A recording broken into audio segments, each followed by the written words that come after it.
श्यामपुर गांव में पुष्पा अपने बेटे विपिन के साथ रहती थी। विपिन एक प्राइवेट कंपनी में नौकरी करता था। पुष्पा बहुत अच्छा खाना बनाती थी। विपिन अपनी माँ के हाथ के बनाए खाने को खूब मांग मांग कर खाता था। माँ, थोड़े छोले और दो ना, बहुत टेस्टी बने हैं। हाँ बेटा, ये लो। पुष्पा को खाना बनाने और खाना खिलाने का बहुत शौक था। वो रोज विपिन को अलग अलग तरह का खाना बनाकर खिलाती थी। बेटा, मैं कब तक खाना बनाती रहूंगी? अब तू शादी कर ले, घर में बहू आ जाएगी तो मुझे थोड़ा आराम मिलेगा। क्या माँ, तुम्हारे हाथ के खाने में जो स्वाद है ना, वो किसी और के हाथ के खाने में है ही नहीं। पुष्पा एक अच्छी सी लड़की देखकर विपिन की शादी करा देती है। विपिन की पत्नी रेखा देखने में तो बहुत सुंदर थी, लेकिन उसे खाना बनाना नहीं आता था। बहू, आज तुम्हें पहली बार रसोई घर में जाना है। आज खीर पूरी बना लेना, रेखा डरते हुए बताती है। माँ जी, मुझे खाना बनाना नहीं आता। क्या? खाना बनाना नहीं आता? कोई बात नहीं बहू, मैं तुम्हें खाना बनाना सिखा दूंगी। उस दिन से पुष्पा अपनी बहू रेखा को खाना बनाना सिखाने लगती है। पुष्पा रेखा के साथ रसोई घर में खड़ी रहती है और जैसे जैसे वो रेखा को बताती, रेखा उसी तरह खाना बनाती। धीरे धीरे रेखा ने खाना बनाना सीख लिया। माँ, क्या बात है, आज तुमने लौकी के कोफ्ते बहुत अच्छे बनाए हैं। ये मैंने नहीं, रेखा ने बनाए हैं। अच्छा, तो तुमने अपनी बहू को भी अपने जैसा खाना बनाना सिखा दिया। विपिन की बात सुनकर सब हंसने लगते हैं। सब कुछ ठीक चल रहा था कि अचानक एक दिन विपिन के ऑफिस से रेखा के पास फोन आता है। हेलो, हाँ, मैं विपिन का बॉस बोल रहा हूँ। विपिन की तबीयत अचानक बहुत खराब हो गई है, उसे अस्पताल में एडमिट कराया गया है। आप लोग जल्दी आ जाइए। रेखा और पुष्पा भागे भागे अस्पताल जाते हैं। विपिन उस वक्त बेहोश था। विपिन काम करते करते ये अचानक कुर्सी से गिर गया और इसे चक्कर आ रहा था। तभी वहां डॉक्टर आ जाता है। काम के ज्यादा दबाव के कारण इनको सर्वाइकल हो गया है ना, कुछ महीनों तक बेड रेस्ट की जरूरत है। ये सुनकर पुष्पा और रेखा परेशान हो जाते हैं। कुछ देर बाद दोनों विपिन को घर ले आते हैं। विपिन को ठीक होने में काफी समय लग जाता है और उस दौरान उसकी नौकरी छूट जाती है। बचाए हुए पैसे खत्म होने लगे और घर की माली हालत बिगड़ने लगी थी। एक दिन, माँ जी, सेविंग के पैसे खत्म होने को हैं। मुझे घर की बहुत चिंता हो रही है। विपिन की दवाइयों का खर्च भी बहुत ज्यादा है। बहू, ये सोचकर मैं भी बहुत परेशान हूं, लेकिन जब तक विपिन ठीक नहीं हो जाता हम कुछ नहीं कर सकते हैं। क्यों माँ जी? घर का खर्चा उठाने की पूरी जिम्मेदारी सिर्फ विपिन की हो ये जरूरी तो नहीं। हम दोनों भी मिलकर घर का खर्चा उठा सकते हैं। क्या कहना चाहती हो बहू? माँ जी, घर को मैं भी चला सकती हूँ। मैं कुछ काम कर लूंगी। तुम क्या काम करोगी बहू? तभी घर की घंटी बजती है। रेखा दरवाजा खोलती है। सामने उनका पड़ोसी पवन खड़ा था। नमस्ते भाभी जी, आज मुझे ऑफिस में आने से काफी देर हो जाएगा। रात में मेरा टिफिन आता है, क्या आप उसे रिसीव कर लेंगी? मैं उसको फोन करके बोल दूंगा। जी ठीक है। पवन के जाने के बाद, माँ जी, हम दोनों को अच्छा खाना बनाना तो आता ही है और शहर में ऐसे लोग बहुत हैं जो घर से दूर रहकर जॉब या पढ़ाई करते हैं और उन्हें समय पर घर जैसा खाना चाहिए। हम दोनों अपने घर से खाना बनाकर टिफिन व्यापार शुरू कर सकते हैं, जिसका नाम रखेंगे विपिन टिफिन सर्विस। बहू, तुम्हारा ये आइडिया बहुत अच्छा है। हम कल से ही ये काम शुरू कर देंगे। हाँ, आज शाम को मैं बाजार जाकर खाना बनाने का सामान लेकर आऊंगी। रेखा और पुष्पा टिफिन सर्विस शुरू करने की तैयारी में जुट जाती हैं। पुष्पा बाजार जाकर बहुत सारे टिफिन खरीद कर लाती है तो रेखा पैम्पलेट छपवाकर दोनों साथ मिलकर घर के आसपास की दीवारों पर पैम्पलेट चिपकाती हैं। पैम्पलेट लगने के कुछ देर बाद से ही दोनों सास बहू के मोबाइल फोन पर लोगों के कॉल आने लग जाते हैं। हेलो, क्या आप विपिन टिफिन सर्विस से बोल रहे हैं? जी हाँ, जी हाँ। मैं अकेला रहता हूँ और मुझे तीनों वक्त का टिफिन चाहिए। नाश्ते और खाने में क्या क्या मिलेगा और आपके टिफिन का चार्ज क्या है? हमारे टिफिन में नाश्ते में उपमा, पोहा, इडली, सांभर, छोले भटूरे मिलेंगे और दोपहर और रात के खाने में दाल चावल, रोटी, सब्जी, सलाद और रायता मिलेगा। खाना बिल्कुल घर जैसा होगा और ज्यादा महंगा भी नहीं है। एक टिफिन के सिर्फ 50 रुपए। अरे वाह, ये तो बहुत बढ़िया है। आप मेरा ऑर्डर ले लीजिए और मेरा पता नोट कर लीजिए। मुझे तीनों वक्त का टिफिन चाहिए। जी ठीक है। इस तरफ दोनों सास बहू को लगातार लोगों के फोन आने लगते हैं और उन्हें फोन पर खाने के ऑर्डर मिलने लगते हैं। पुष्पा और रेखा दोनों मिलकर खाना बनाते और रेखा उन सभी टिफिन को डिलीवर करने जाती थी। इस तरह से दोनों के टिफिन व्यापार ने लोगों के बीच अच्छी जगह बना ली थी। उनके टिफिन के खाने की बहुत तारीफ होने लगी थी। बहू, हमारे टिफिन व्यापार से हमें अच्छी कमाई होने लगी है। जी माँ जी। क्यों ना हम टिफिन डिलीवरी के लिए एक आदमी रख लें? तुम्हारा टिफिन डिलीवर करना मुझे अच्छा नहीं लगता। ठीक है माँ जी, टिफिन डिलीवर करने में जो मेरा समय लगता था उस समय में मैं घर के दूसरे काम कर लूंगी। पुष्पा और रेखा दोनों ने मिलकर ग्राहकों को टिफिन डिलीवरी करने के लिए एक हेल्पर रख लिया। जो समय बचता था उसमें रेखा और पुष्पा ज्यादा खाना बनाने लगी। धीरे धीरे विपिन की तबीयत भी सुधरने लगी थी। एक दिन, माँ, रेखा, मेरी बीमारी के दौरान आप दोनों ने न सिर्फ मुझे और घर को संभाला बल्कि नया टिफिन व्यापार भी खड़ा कर लिया। आप दोनों सास बहू की जोड़ी को मेरा सलाम है। लेकिन अब मैं ठीक हो गया हूँ और अब आप दोनों को ये काम करने की जरूरत नहीं है। मैं जल्द ही नई नौकरी ढूंढ लूंगा। बेटा, तू नई नौकरी ढूंढ ले, लेकिन मैं और रेखा अब ये काम नहीं छोड़ेंगे। हमारा ये काम बहुत अच्छा चल रहा है। जब हम तीनों मिलकर पैसा कमाएंगे तो हम बहुत अच्छे से जिंदगी गुजार पाएंगे। ठीक है माँ, जैसी आपकी मर्जी। विपिन नई नौकरी की तलाश करने लगता है और उसे जल्द ही नई नौकरी मिल भी जाती है। विपिन के नए ऑफिस में भी कई कर्मचारियों ने विपिन टिफिन सर्विस से खाना मंगाना शुरू कर दिया था। ऑफिस में विपिन के सहकर्मी विपिन के घर से आए खाने की बहुत तारीफ करते थे। अरे विपिन, तुम्हारे घर के टिफिन में तो बिल्कुल माँ के हाथ के खाने जैसा स्वाद है। मैंने इससे पहले टिफिन सर्विस का खाना बहुत खाया है, लेकिन इतना स्वादिष्ट खाना मैंने कभी नहीं खाया। हाँ हाँ, शांतनु सही बोल रहा है। जब मैंने पहली बार तुम्हारे टिफिन सर्विस का खाना खाया तो मुझे ऐसा लगा जैसे मैं घर पर बैठकर माँ के हाथ का खाना खा रहा हूँ। हर तरफ रेखा और पुष्पा के टिफिन व्यापार की चर्चा हो रही थी। यहाँ तक कि दोनों सास बहू को विपिन के ऑफिस में कैंटीन चलाने का कॉन्ट्रैक्ट भी मिल गया। कैंटीन में खाना बनाने और सर्व करने के लिए रेखा और पुष्पा ने और भी कई हेल्पर रख लिए। दोनों सास बहू के टिफिन व्यापार ने उन्हें मालामाल कर दिया था। एक दिन, माँ जी, हमारा काम तो बहुत अच्छा चल रहा है, क्यों ना हम अपना रेस्टोरेंट खोल लें? यहाँ कैंटीन का काम आप देख लेना और रेस्टोरेंट का काम मैं देख लूंगी। बहुत ही बढ़िया ख्याल है बहू। रेखा और पुष्पा ने मिलकर एक रेस्टोरेंट खोल लिया जिसका नाम था सास बहू फैमिली रेस्टोरेंट।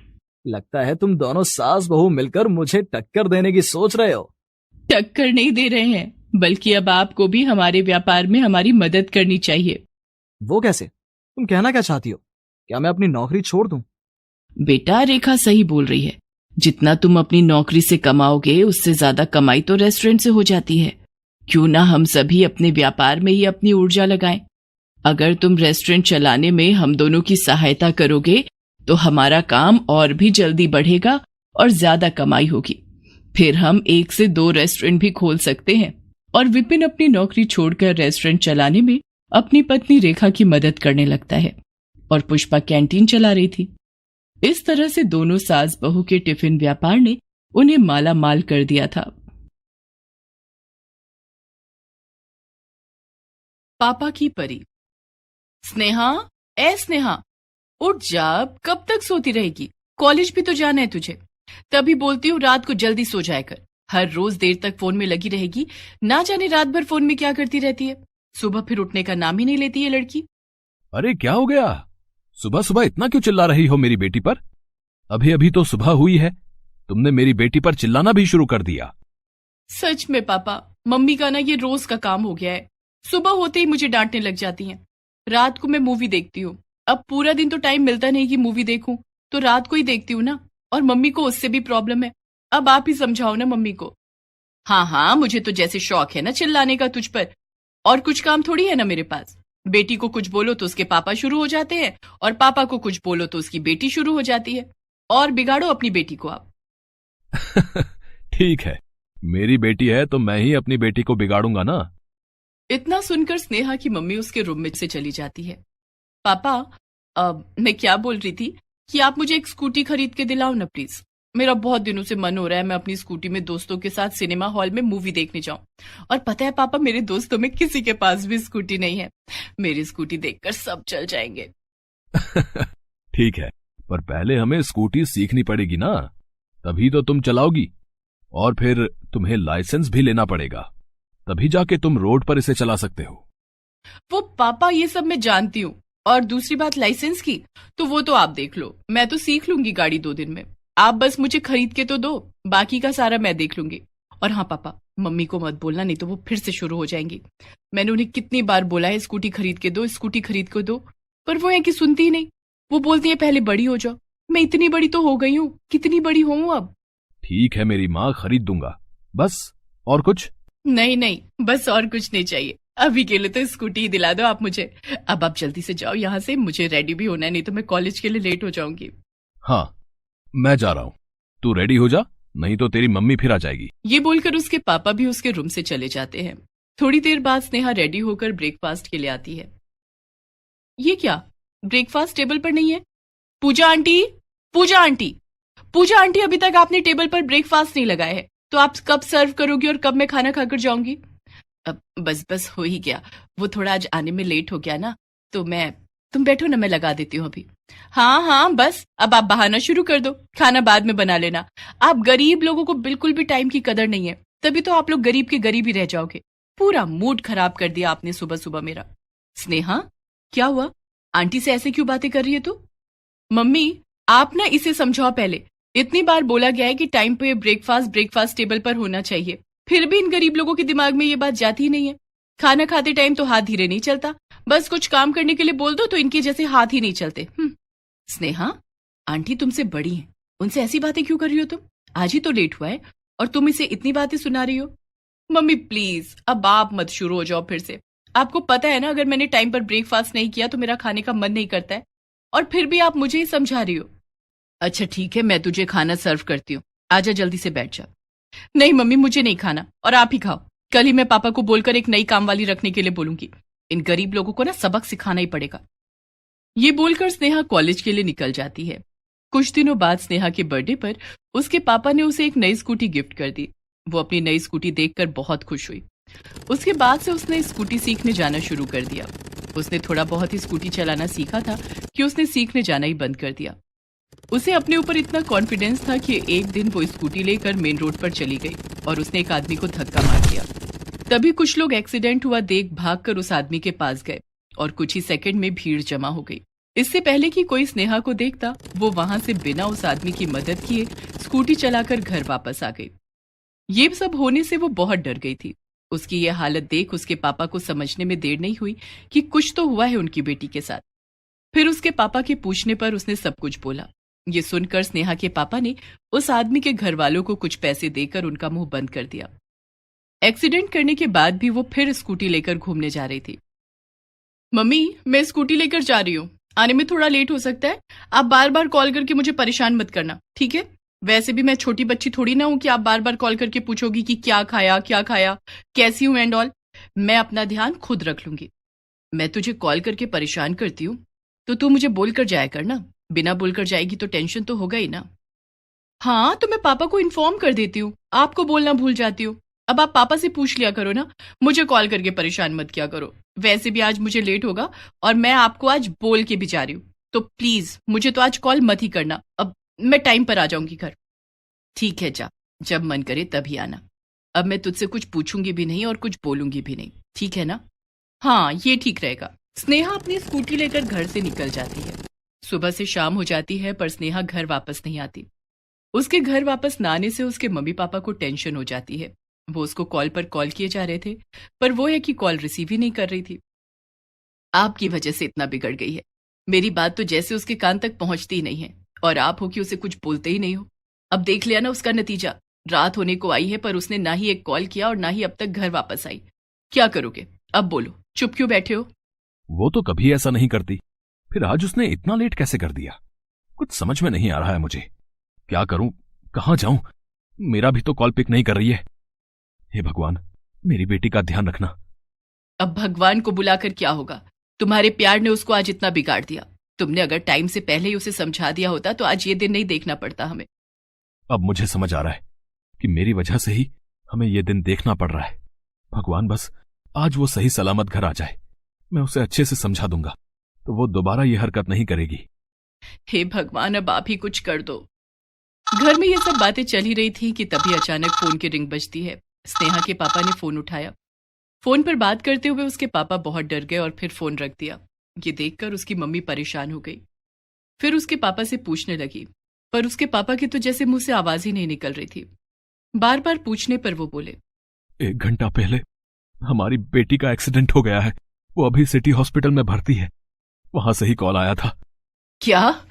हे भगवान, ये कैसे हो गया? ये क्या हो गया हमारी बेटी के साथ? इतना सुनकर वो दोनों हॉस्पिटल जाते हैं और देखते हैं कि उनकी बेटी के एक पैर और हाथ में प्लास्टर किया हुआ है और सर पर भी पट्टी की हुई है। ये देख स्नेहा की मम्मी रोने लग जाती हैं। फिर दोनों कुछ देर बाहर ही वेट करने के बाद डॉक्टर ने उन्हें अपनी बेटी से मिलने की परमिशन दी।